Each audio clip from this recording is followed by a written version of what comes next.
Hello, everyone. This is Betsy Wurzel, your host of Chatting with Betsy on Pastor Rule Talk Radio Network, a subsidiary of Global Media Network, LLC. Our mantra is to educate, enlighten, and entertain. The views of the guests may not represent those of the host of the station. Folks, I have with me today a special guest. All my guests are special. With me today is Diana Kouprina. She is amazing. She is podcast host of W.I.L.D, the podcast. She has a nonprofit called W.I.L.D. She is a Armenian-Russian-American poet.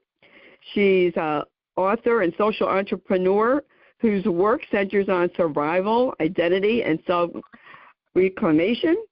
After trauma, she came to the United States on July 30th, 1993, at age 9. She is author of Borderline, a Poetic Memoir, a hybrid of poetry and prose that chronicles her journey through trauma, addiction, and mental health struggles toward healing and personal freedom. And folks, as you know, I'm a huge mental health advocate, and I love to hear how people chose victorious living over their of claiming victimhood. And Diana is a role model of claiming victory. So I want to welcome Diana Kouprina to Chatting with Betsy. Welcome, Diana. Hi, Betsy. Wow, thank you for such an introduction.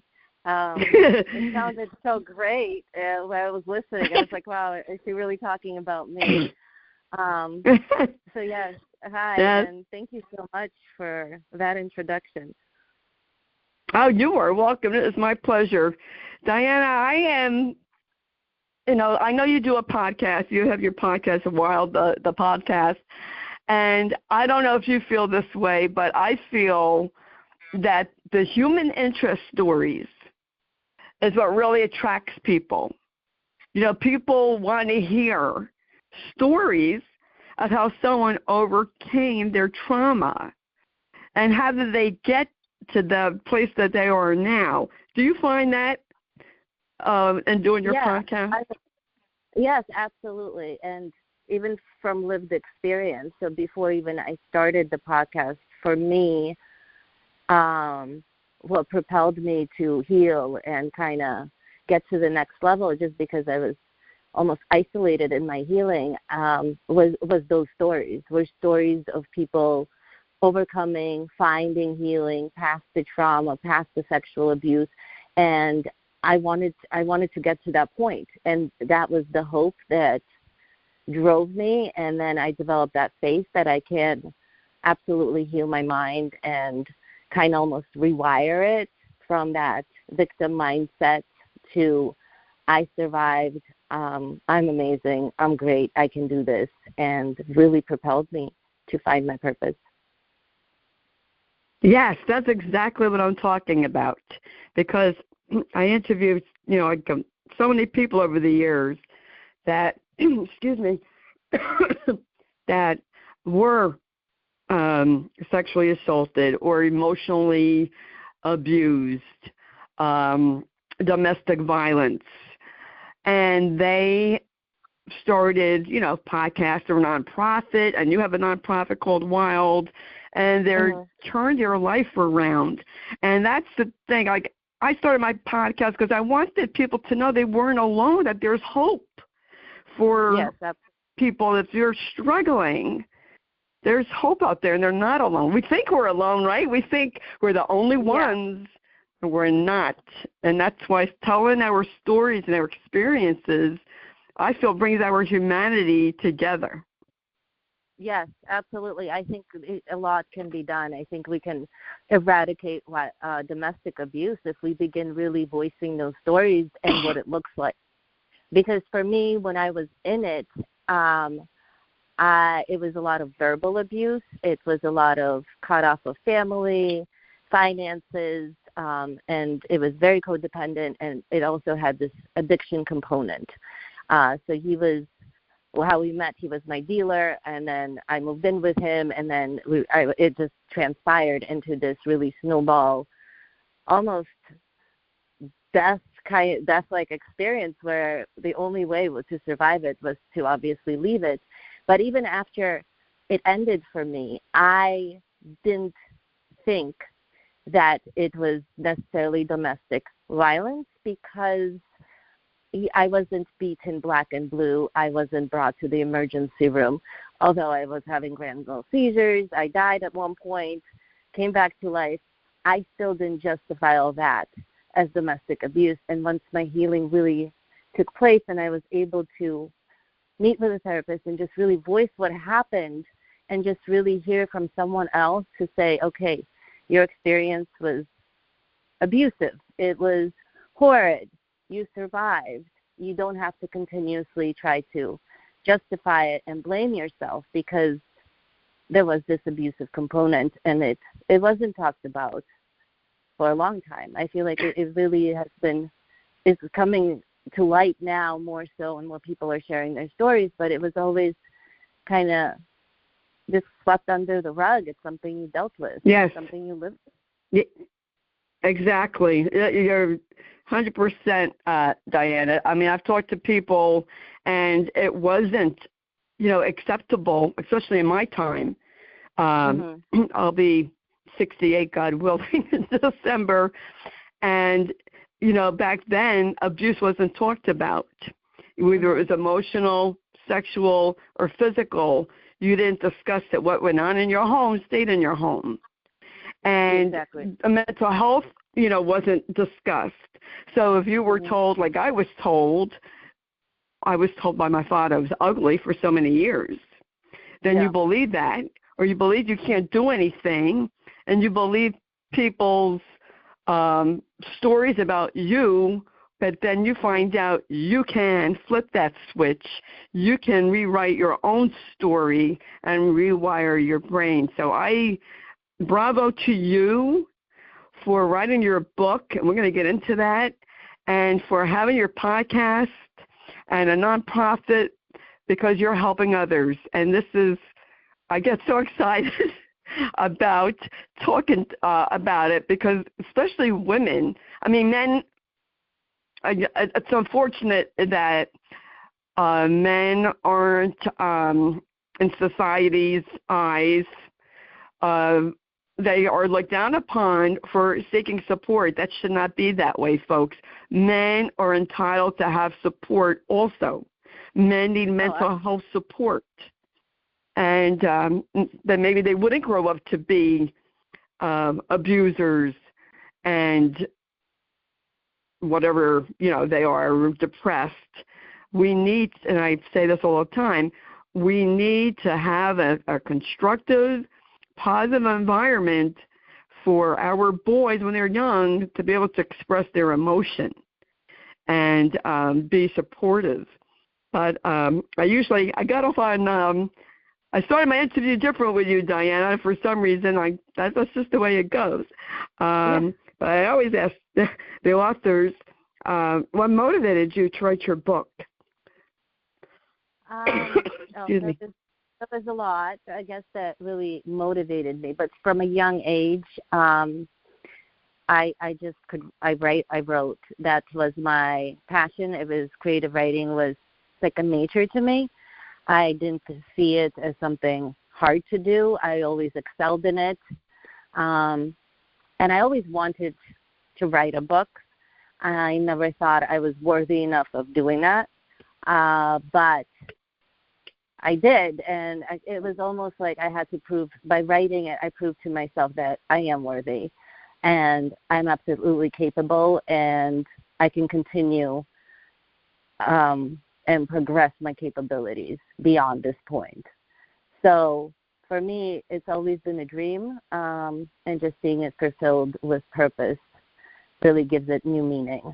But to even circle back to what you were talking about earlier, about you were born, what year were you growing up in?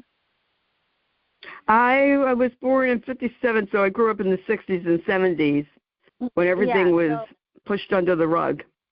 Oh, absolutely. So for me, and I can relate to everything you were saying, and I got really excited, but I didn't want to break that rhythm. For me, I can relate because I came from the former Soviet Union. So when I came here at the age of 9, I came into a completely different world that I didn't see. I didn't know. I didn't even understand, because the Soviet Union was the 1950s America. Like, that was the mindset. That was the way of life. Mental health ailments were just frowned upon, not talked about, and if they were brought to light, if somebody in your family had a mental illness, then the community almost shamed you out of that, like, for that. Like, there's something wrong in your genetic family that this is happening. Yeah. And there's a lot of abuse. I witnessed as a child, my father was abusive to my mother. And it was just culturally accepted. This was former Soviet Union Armenia, and men said what women did, and if a woman disobeyed, she was punished. That was the rule of law. There was no way around it. That's very true. That is, that's very true. That for me, I was like 1950s. I remember coming to the U.S. and I fell in love with the I Love Lucy. Lucille Ball is just that comedy. Oh, I love that show too. I love Lucy. And for me, I was like, I understand this culture on the screen much more so than where I am right now. I had to learn completely to Americanize, and I will admit, I Love Lucy was one of those shows where I was like, okay, this I understand this family. I even, Ricky, I even understand that dynamic, although he's a much cooler, funner, persona than my own father was at the time for me. So it was kind of this thing that I learned through that show to make this understanding that I came from the 1950s into 1993 U.S. That's the best way I can explain it. And that had to be difficult for you at age 9. Did you know English before you came to America? I did not. So my father, he was very peculiar about me learning English from my grandmother, because he didn't want me to pronounce the words wrong. So, and he immigrated. He came to the U.S. before us. He went to Yale, and then my mom and I joined him. So that whole time I was living in Armenia, going to school, I was actually learning Russian. That was the primary language. And then I was learning Armenian. So then when I moved to the U.S., I had to just learn the language.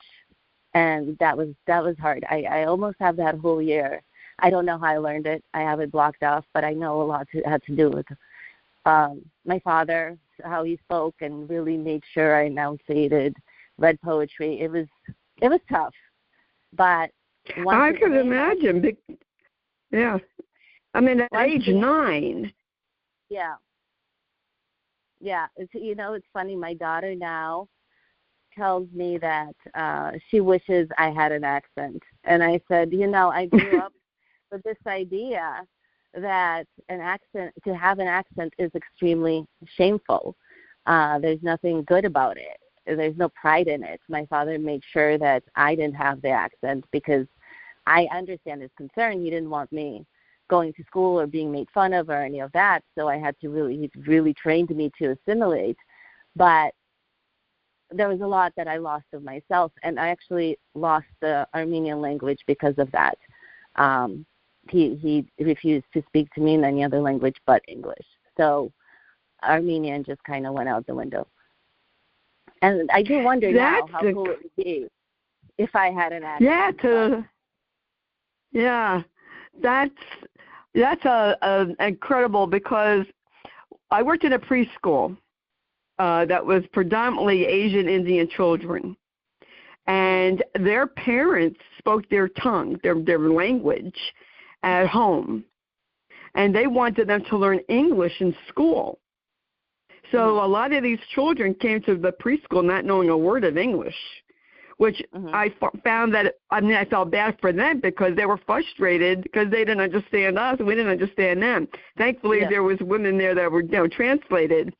I think that, and I would encourage the parents, speak both languages in your home.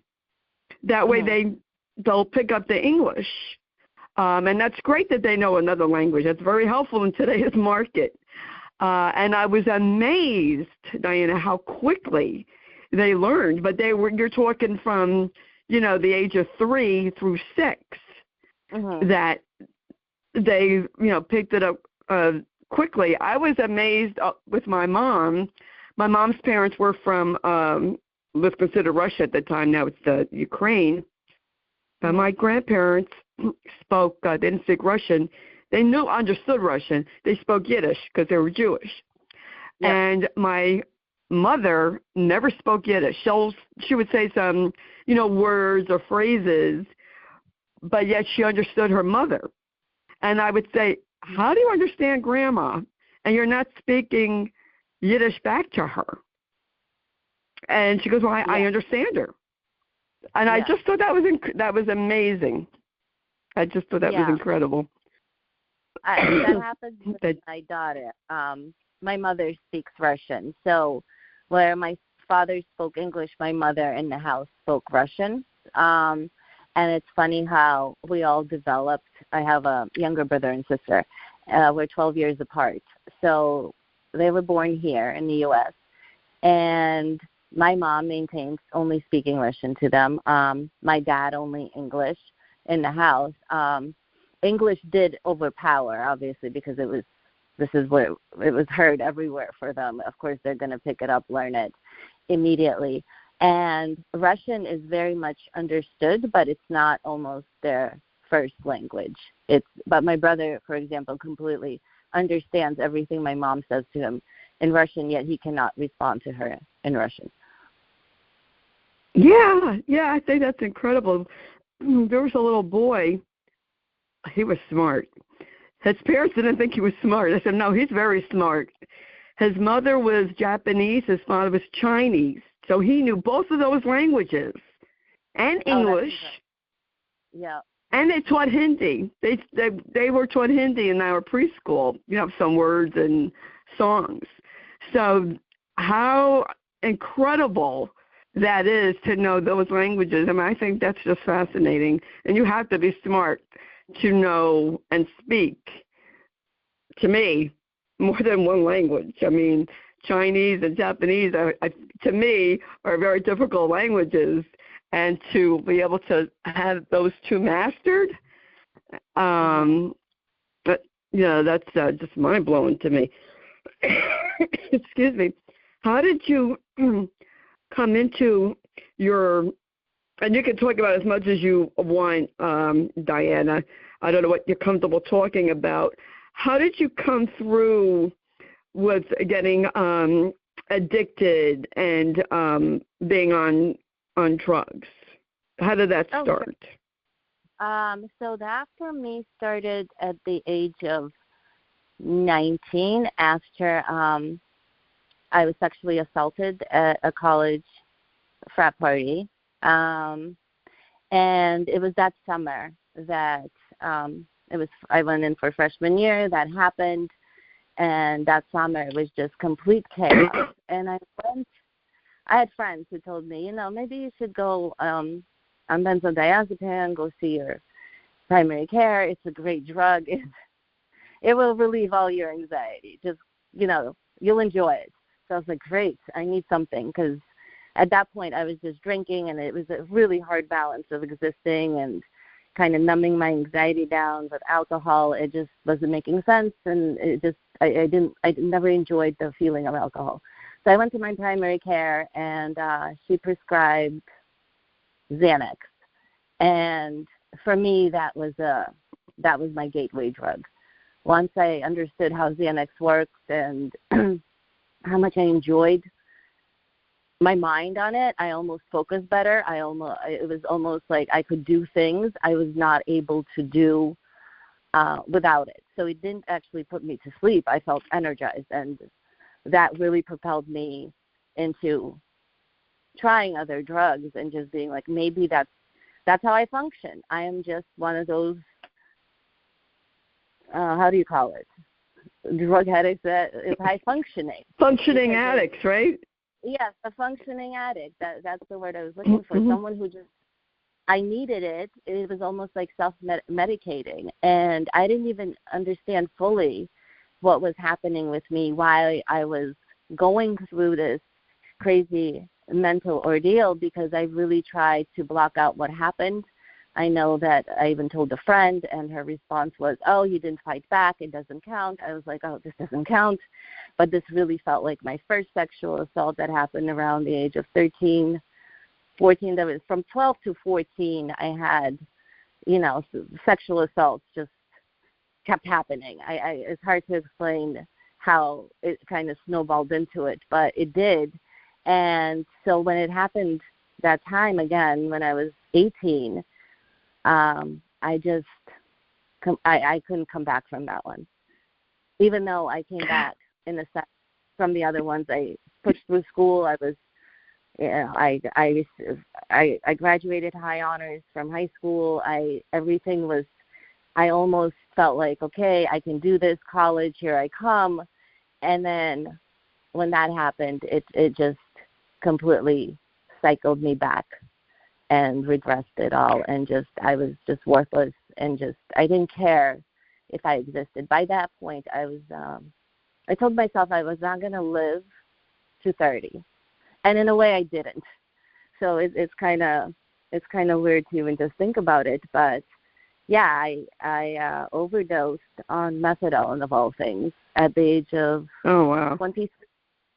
Yeah, and I died, and my ex-husband now, he didn't even call an ambulance. Like, I died, I stopped breathing right in front of him, and he didn't call the ambulance because he was scared that he was going to get in trouble because it was his methadone I got into. And it was supposed to be locked away in the safe, and I wasn't supposed to know the passcode. I shouldn't have been taking his methadone, but I was. And yeah, I drank almost 200 milligram bottle, and I drank it slowly. Well, you know what? At that time, I wasn't planning on dying. I was trying to channel my inner Hemingway just to get my creative writing flowing. That was my mission. Like, I was typing away, taking little sips out of this little like plastic-like canister of this cherry-flavored methadone. And then I died. Wow, what a story, Diana. I want to backtrack. When you were sexually assaulted at a young age, was it family members or strangers? It was stranger. Well, stranger in a sense. I was going through a lot in a time where I couldn't really talk to my parents. It was a very kind of felt like I was continuously getting punished. I wasn't doing as well as I should have been. By then I was accepted to an elite private school, and I was not excelling as I should have been. And so there was a lot of pressure at home to excel, and at the same time I was rebelling. I wanted to make friends. And so AOL Messenger came out around that time, and I would go into chats like secretly on my dad's computer when he was at work, and I made a friend in one of these chats, and he happened to be a boy, and I trusted him, and I met him once, and that was kind of weird, and I was like, maybe I shouldn't do it again. And then he invited me out again, and he was like, it's just to see Titanic. Titanic was just released, and I really wanted to see it. And I didn't tell anyone where I was going, and I just went, and I almost followed into that sexual assault, blindly. And I lived with a lot of shame afterwards about it, because at any point I could have just run away, right, before it got worse, before he brought me to the apartment. I didn't have to follow him to the apartment, but I had already by then had frozen physically. Like, I felt compelled, like I can't run. Like, for some reason, running away felt scarier than staying. Wow. I want to bring out some points here, Diana. And this is, folks, I'm going to put a disclaimer. I'm not a psychologist. I'm not a counselor. I'm just going by from what I hear from other people who have went through experience just like Diana. When women are sexually assaulted, especially from like a long time ago, they weren't believed. They were even encouraged not to report it. Mm-hmm. They were encouraged, you don't speak about it. They were blamed. Was your dress too short? Were you wearing something revealing? Did you ask for it? That was the mentality back then, especially when I was growing up. That, then you had to be asking for it and you didn't say anything. Because if you did, you felt that you brought shame upon yourself and your family. And when people live with this such deep pain, they self-medicate, whether it's with drugs, alcohol, being, addicted to sex even, anything to numb their pain. And because back then you didn't have counseling. It wasn't addressed. And there's a lot of people in this world living with pain and shame and guilt that they should not be carrying because what happened to them was not their fault. And I just feel led to say that to whoever is listening. If you were ever molested or some other kind of assault, it was not your fault. And we need to let go of that. I'm thankful that I was not, sexually assaulted. Although my father did inappropriate things that I wasn't thinking, I didn't think anything about it. And that's another thing. If you're molested at home, you don't think that that's wrong. If your father or uncle or brother talked to you in an improper sexual manner, you don't think that's wrong because you grew up with it. And that's another, people think, oh, well, I'm supposed to be treated this way. And we don't think that we're worthy. And it takes a lot of self-examining and to sit with our pain and to go for counseling and a lot of work. It's a lot of self-healing. And I want to say kudos to you, Diana.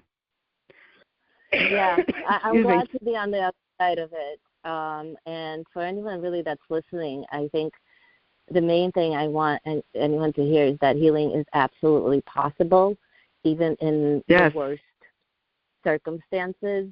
That for me was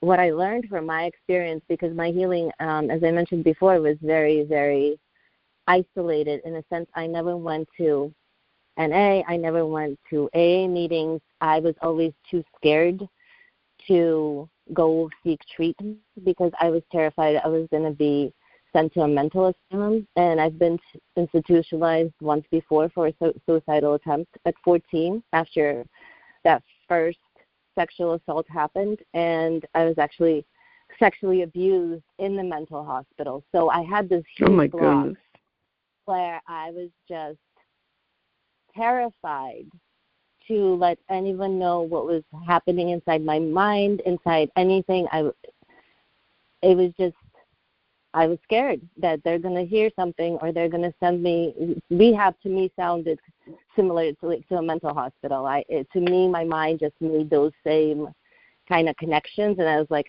that's worse than prison. I can't put myself through that. Right. I have to regain my mind somehow on my own. Yes, I will talk to a therapist, but even the therapist I saw for 10 years, when my recovery at the age of 29 really started progressing, I still wasn't even fully honest with her. I didn't dive deep into other aspects that I should have or whatever I was thinking, just because I was so scared that at any point she would say, oh, you're going through a psychotic break. How about we you can take a rest at a mental hospital. And I was always so terrified of that. So for me,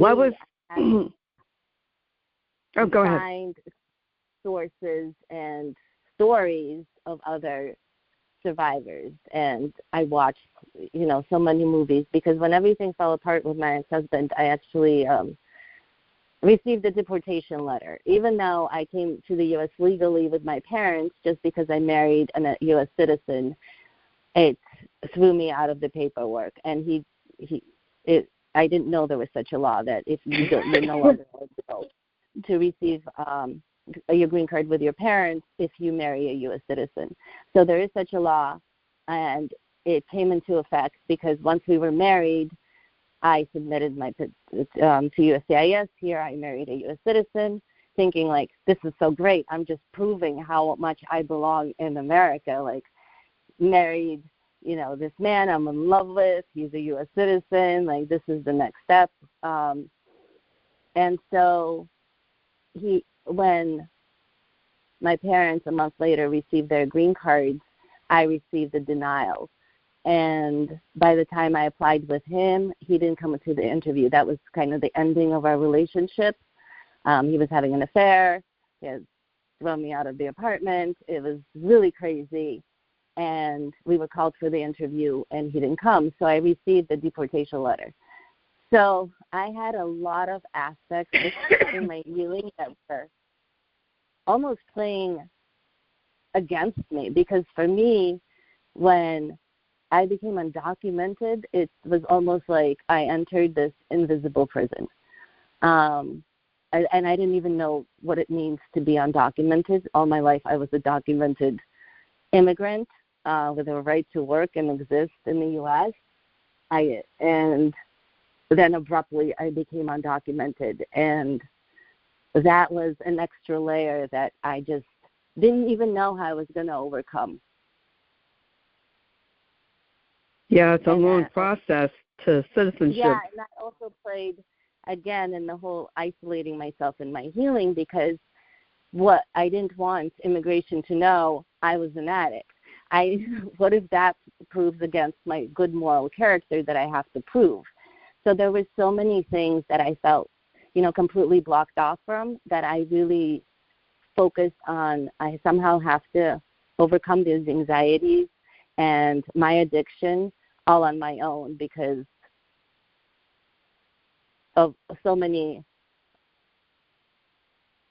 what's the word I'm looking for environmental kind of, like, whatever I was going through with immigration, all that. And on top of that, inner battle of shame, hate, addiction. At one point, I didn't think I was ever going to recover my mind at all. I thought I would just continue to be, at this point, I gave up drugs, but alcohol I couldn't, so I thought I'd be a functioning alcoholic. And somehow I got to the point where I am today, where I am documented again. My paperwork, I'm in a safe space with immigration. I feel really good about receiving my citizenship, and I have no cravings for alcohol or any other drug. I'm just back, almost whole, I want to say. That is wonderful, Diana. I was going to ask you, what was your turning point when you said, this is enough, I need to get myself together, I deserve more, I'm worthy of more?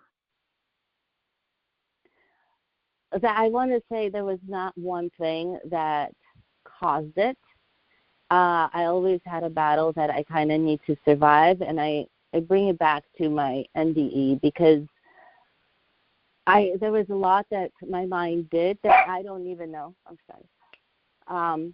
That I don't think I would have been possible to even regain if I didn't have that experience, because there was this almost like an outpour of knowledge that happened, and this source that, yes, I need to find my purpose, that, yes, I need to find myself, and somehow I need to make myself whole. And I can't say I was fully always aware that's what I was doing, but reflecting on it now, that's exactly what I was doing, because it all led up to this point where it was about me becoming whole with a purpose and really understanding that. Yes, and it's so wonderful when we do find our purpose and we realize we are worthy and we're not, what people thought that we were if we were told anything by anybody, and that we can change our life. It just takes determination and hard work. And I don't know about you, Diana, but I find that a battle sometimes daily to say, you know what, I am worthy. Force people to talk to me. I am worthy to be alive and to have this opportunity that I have to be a podcast host and to talk to other people. And it is a battle sometimes, because you think, I don't know about you, but I know me personally, I think, you know what, I'm not good enough to talk to that person. Why would they want to talk to me? These are some of the things, that I experience. But that I'm so proud of you. And folks, I never met Diana before. It's the first time I'm talking to her today. And I'm sending you hugs through the airwaves because I'm so proud of you. I wish I could right back. I feel this amazing energy just having this conversation with you. What you've accomplished. And this is why I do what I do, because I want you to know that Diana's here to help you. There's resources. There is hope. If you think that there isn't, there is hope, and you can change your life. I'd like to discuss your podcast because I like the name of it, and you're not private, called W.I.L.D. I like that. That's catchy. How did that come about, and where can people hear your podcast? Sure. I'll have to listen to it myself. You can check us out on just https://wildthepodcast.com. All the episodes are up there. You can check out all the different conversations we've had on air, and it really transpired just kind of unexpectedly. I was at my final fight with immigration, and I was getting to a point where I really had to do something about my paperwork. My attorney had failed, and I was at the point like, okay, I'm ready. I can read the paperwork. I understand the legal jargon. I've read it, reread it. I've done enough research to take it into my own hands, and I did. I took the petition into my own hands. I wrote 80 pages, of evidence of everything, explaining why I belong in the U.S., how I have never left the U.S., how I've never had a passport aside from being stamped inside my mother's passport. So that propelled me to go to the next level. Once I submitted that paperwork and it was accepted by USCIS, there was this weight that was lifted, and I said, wow, okay, what can I do next? And I was like, I can share my story because maybe there's other stateless people out there. Maybe someone needs to hear it. Maybe it's newsworthy or whatever. And so I reached out. Some people responded. I did a couple interviews, and there was someone who reached out to me and said, how do you feel about hosting your own podcast? And at that point, I was ready to say yes to anything because whatever cool option came along that I was grateful for, I still wasn't allowed to work in the U.S. I was just waiting to receive if I would receive that permission. And so I had this time, and I was like, what can I do to prove my own credibility, to connect with others, share my story, but also reach out to other survivors and really make something important of value. And so I took that option and I really ran with it. And then at the time it was titled Borderline because I was wanting to write this book. I knew I was going to title it Borderline, and I titled the show Borderline. And let's see, about 5 months into it, I connected with Ashton Lauren Ryan, and she's out in Florida. And I interviewed her, and upon that interview, there's something that clicked with us, our chemistry, and asked her, do you want to host with me? And she said, absolutely. And I was like, I don't know how I feel about the title Borderline. And she's like, okay, this could be crazy, but what about wild? She's like, I mean like wild, a wild child. I mean, maybe that, but also what I love doing. And she's like, I was lying in bed, I was thinking about it, and wild, what does that mean to me? It's what I love doing. And that was the birth of that title. Wow, that is doing this show for the past year now, and we've had an array of guests, and I've learned so much that I'm so grateful for. And honestly, I just want to continue doing and giving back and connecting with other survivors and creatives and anyone that's willing to share their journey of living. Oh, wow. I'll have to be, is yours audio or video or both? It's both, but the episodes we have on W.I.L.D, the podcast, they're just for the YouTube link. So you can just catch the whole, you can listen to it, you can watch it, however you choose to do it. But it's the recorded versions are all up on YouTube. And we have it all organized on our website for you. So do you interview people who are survivors of abuse, or just people who have had a cards dealing to deal with and survived it? I want to say both. I don't like to generalize, surviving, where you're coming from. Generally, we do a lot of topics on domestic abuse. We do a lot on recovery, and I don't believe in limiting. I think everyone has a story of surviving. I'm sure that there's more people than we can possibly even think of that probably have had some sort of big trauma in their life, even from early childhood, or witnessing their parents be abusive to one another, and how that trickles down and even affects the child. So all of that, I feel like, needs to be addressed, and kind of the Band-Aid's ripped wide open, and we should be addressing all of it and having those discussions. Oh, well, it sounds like I'd like to be a guest on your show. I'd love to have you. Anytime. I'll have to talk to you about that. That sounds great. And how about your nonprofit called W.I.L.D? What does your nonprofit do, and how do people get in touch with your nonprofit?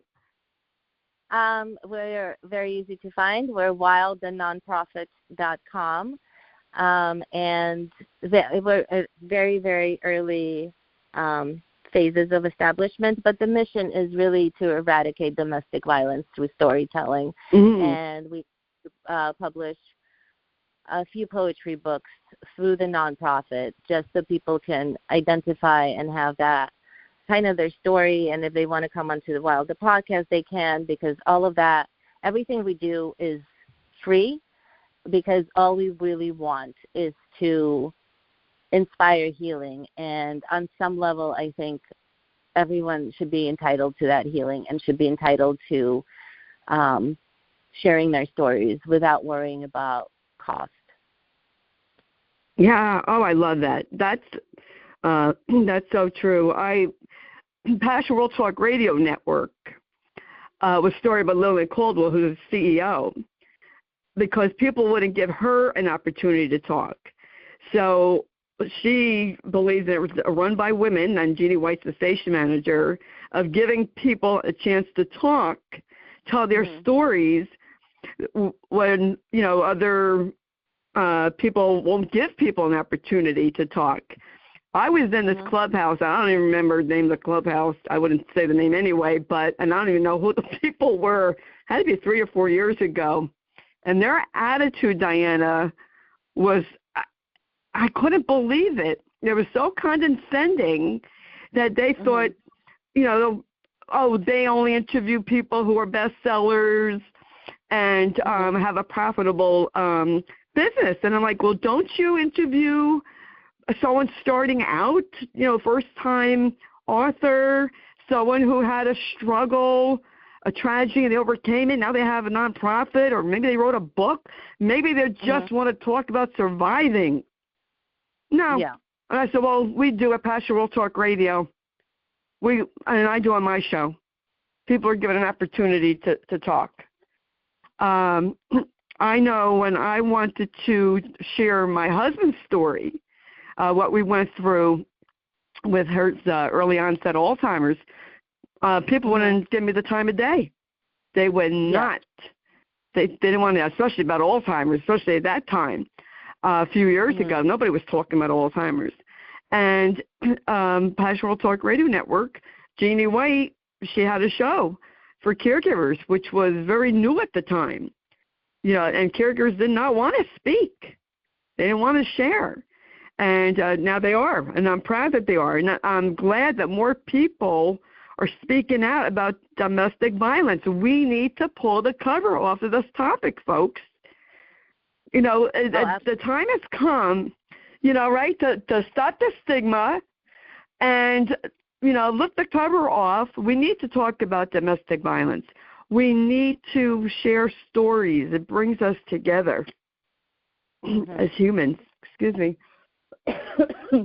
And I'm so proud of what you and Ashton are doing. I think that it's wonderful because there's a lot of women and even men who are afraid to discuss domestic violence. I've covered it on my show many times.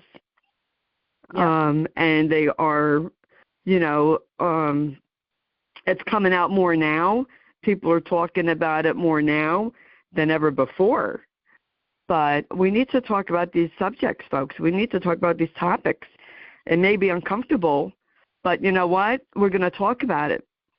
And I admire anyone, and I admire you, Diana, for talking about and having conversations that people may not want to hear, but they're going to hear it anyway. Excuse me. Yeah. Oh, absolutely. I mean, it's so important because if we change the narrative and if we continue sharing those stories of survivors, more people are going to see what happens and what abuse can do. And even if it's just, if someone's thinking that, oh, it was just verbal abuse, well, a verbal abuse is a pretty big deal. And I remember, like, trying to even, I'm going to use this word, gaslight myself out of thinking the abuse I've seen, I've witnessed, wasn't real abuse, and it was so much verbal, and be like, oh, well, sticks and stones can't break my bones, you know. Sticks and stones do break my bones. Wait, how does it go? Because I changed the narrative. Right now I have a sticks and stones will, yes, sticks and stones may break my bones, but words will never hurt me. Words will never hurt me, right? Yeah, that's not true. That's not true. And I try telling myself that over and over, thinking it's going to toughen me up, that I'm going to develop this tough layer around me. But it didn't toughen me up. It just spiraled me into really shaming myself and almost wishing that maybe my bones were broken. Then maybe someone would see the pain that I'm carrying inside of me, and someone would take me serious. And absolutely. Because when you're going through it, you don't even realize that how to ask for help. You don't even realize that at times you need the help and what that really looks like. And really, when survivors share their stories, the mission is that to give the victims and anyone listening, the advocates, anyone, to give those tools so they do know how to react in situations, right? Today I have the tools to know in case something horrible like that happens to my daughter, I have the tools now to know how I'm going to react.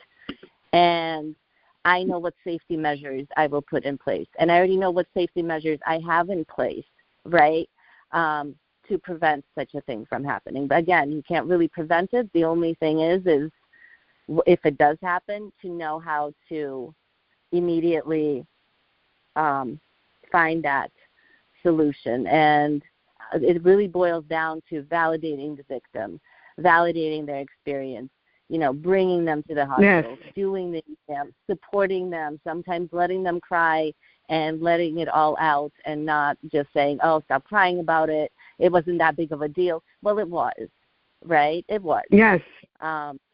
Yes. So, wow, Diana, I love talking to you. I really enjoy talking to you.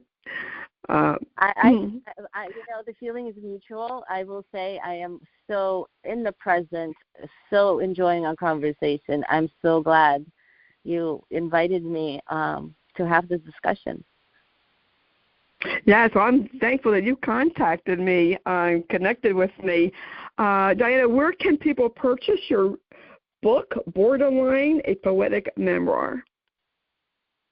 So it is sold, simply put, everywhere books are sold. We're on Amazon. Borderline, a Poetic Memoir is on Barnes & Noble.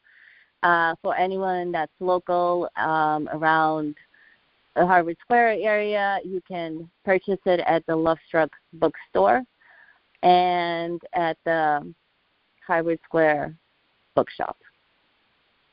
And it's all over. Are they in New York? We didn't make it to New York yet. Oh, okay. And how can people connect with you? Do you have a website? Sure. It's what I love doing.